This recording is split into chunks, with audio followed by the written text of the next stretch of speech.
5 തരത്തിലാണ് സ്വതക്കന്റെ കൂലി ഉണ്ടാവുക. ഒന്നിന് 10 കൂലി കിട്ടുന്ന സ്വതക്ക.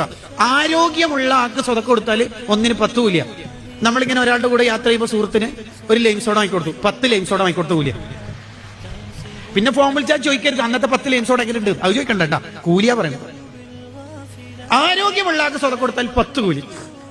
ഇനി രോഗമുള്ള ആൾക്ക് സ്വതക്ക കൊടുത്താലോ 90 കൂലി. ഖത്തീബ് ഉസ്താദ് പറഞ്ഞു, കാഴ്ച കുറവുള്ള ഒരു മനുഷ്യൻ പുറത്ത് സഹായത്തിനുണ്ട്, നിങ്ങൾ പറ്റുന്നവരൊക്കെ കഴിയുന്ന പോലെ സ്വതക്കാണ്. 1 രൂപ കൊടുത്താൽ തന്നെ 90. കൂട്ടിക്കോ, നല്ലോണം കൂട്ടിക്കോ. ഒരു 10 ആലോചിക്ക്, ഒരു 500 മുപ്പർക്ക് കൊടുത്താൽ ഇൻറ്റു 90, വെറുതെ ആലോചിക്ക്.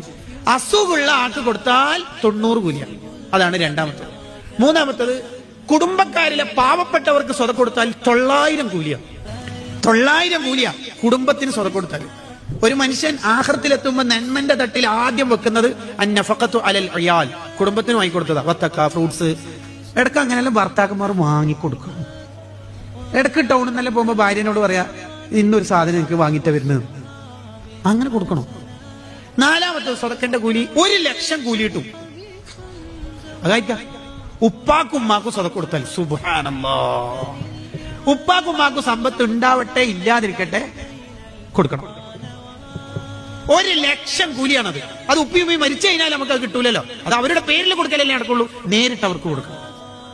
അള്ളാഹു തൗഫീഖ് ചെയ്യട്ടെ.